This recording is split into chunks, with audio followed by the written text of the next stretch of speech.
श्री स्वामी समर्थ महाराजांना माझा नमस्कार असो. श्री साईबाबांना माझा नमस्कार हो.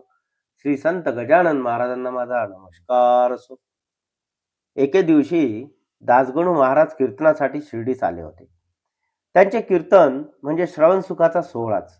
ते आपल्या उगवत्या प्रासादिक शैलीने श्रोत्यांना मंत्रमुग्ध करीत. त्यामुळे त्यांच्या कीर्तनास नेहमी गर्दी असे. त्या दिवशी ते कीर्तनास निघाले होते. जाताना बाबाचे दर्शन घेऊन पुढे जावे असा विचार करून ते मशिदीत आले. त्यांना पाहून बाबा म्हणाले, "असा नवरदेवासारखा सजून कोठे निघालास?" दासगणू म्हणाले, "बाबा, मी कीर्तन करावयास जात आहे." बाबा म्हणाले, "कीर्तनकारास अंगरखा, उपरणे, फेटा हा पोशाख कशाला हवा? चल आत्ताच्या आत्ता हा पोशाख काढून ठेव." ती आज्ञा मान्य करून दासगणूंनी अंगावरील वस्त्रे श्री बाबांच्या चरणी ठेवली.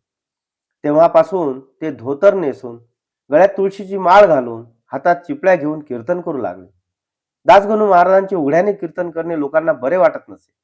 पण कीर्तनकारांची पूर्व परंपरा पाहिली तर नारदादिकांचे स्वरूप असेच जायचे हे लक्षात येते.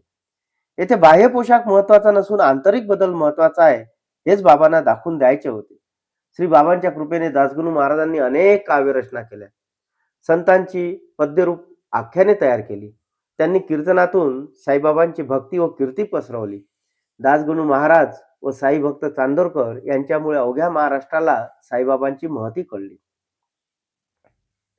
एके दिवशी ठाण्यातील कौपिनेश्वर मंदिरात दासगणू महाराजांचे कीर्तन होते. त्या कीर्तनास अनेक लोक उपस्थित होते. त्यात चोळकर नावाचा एक गरीब गृहस्थही होता.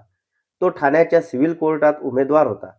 त्याला कुटुंबाचे पालन पोषण करता येईल एवढाही पगार मिळत नसे. त्याच्या घरची मंडळी काटकसर करून कशीबशी गुजराण करीत. त्याला आपली नोकरी कायम असावी असे नेहमी वाटायचे. त्यासाठी त्याला एक परीक्षा द्यावी लागणार होती. ठाण्यातील कीर्तनात दासगणूंनी भाविकांना शिर्डीच्या साईबाबांच्या लीला सांगितल्या. त्या ऐकून चोळकराने आपला भार बाबांवरच टाकला. त्याने त्यांना काकुळतीने विनंती केली, "बाबा, माझी परिस्थिती कशी आहे हे आपण जाणताच. मी सर्वार्थाने नोकरीवरच अवलंबून आहे. ही नोकरी कायम झाली तर माझ्या बऱ्याच अडचणी दूर होतील. त्यासाठी एक परीक्षा द्यावी लागणार आहे. ती पास होणे गरजेचे आहे. नाहीतर आज माझी असलेली उमेदवारीही जाईल. तुमच्या कृपेने मी पास झालो तर दर्शनासाठी शिर्डीत येईन. तुमच्या नावाने खडीसाखर वाटेन." चोळकराने बाबांना नवस केला. अभ्यासही केला. तो परीक्षा पास झाला. त्याला खूप आनंद झाला. त्याला बाबांना केलेल्या नवसाची सतत आठवण होती. त्यावेळी घरच्या परिस्थितीमुळे तो शिर्डीत जाऊ शकला नाही. आज उद्या असे करता करता जाणे लांबणीवरच पडू लागले.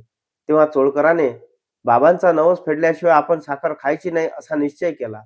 तो चहाही बिन साखरेचा पिऊ लागला. काही दिवसांनी चोळकर शिर्डीत आला. त्याने बाबांना नमस्कार केला.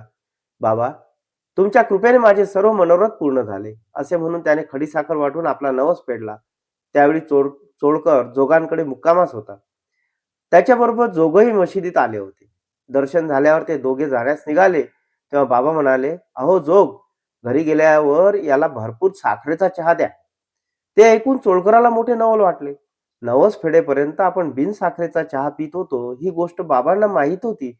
हे जाणून त्याचे हृदय भक्तिभावाने भरून गेले. त्याने श्री बाबांच्या चरणी अनन्य भावाने मस्तक ठेवले. बाबांच्या बोलण्यामागचे रहस्य समजताच जोगांनाही आनंद झाला. एकदा बाबा मशिदीत बसले असताना त्यांच्याबरोबर काही भक्त मंडळी होती. त्यावेळी मशिदीतील भिंतीवर एक पाल चुकचुकली. पालीच्या अंगावर पडणे, तिचे चुकचुकणे यात पुढे होणाऱ्या घटनांचे संकेत असतात अशी लोकधारणा आहे. म्हणून एका व्यक्तीने विचारले, "बाबा, या पालीच्या चुकचुकण्यात काही अशुभ तर नाही?" बाबा म्हणाले, "अरे, या पालीची बहीण तिला औरंगाबादहून भेटायला येणार आहे, म्हणून ती आनंदाने आवाज करीत आहे." ते ऐकून त्या व्यक्तीने विचार केला, या पालीचा जीव तो काय? तिला कसला भाऊ, कसली बहीण, तिला कुटुंब नाही, संसार नाही. बाबा विनोदाने काहीतरी बोलले असतील. श्री बाबा काहीतरी बोलणाऱ्यांपैकी नव्हते. त्यांचा प्रत्येक शब्द म्हणजे ब्रह्मवाक्यच. याचे त्वरित प्रत्यंतरही आले. एक गृहस्थ घोड्यावर बसून बाबांच्या दर्शनास आले. तेव्हा ते स्नान करीत होते. बाबांचे स्नान होईपर्यंत आपण आपल्या घोड्यासाठी हरभरे विकत आणू म्हणजे वेळ वाचेल असा विचार करून तो बाजारात जाण्यासाठी निघाला. तत्पूर्वी त्याने खाखेतला तो बरा काढून तेथेच झटकून साफ केला. तो उपडा आपटताच त्यातून एक पाल बाहेर आली. ती सर्वांदेखत भिंतीवर चढली आणि सरसरत आवाज करणाऱ्या त्या पालीकडे गेली.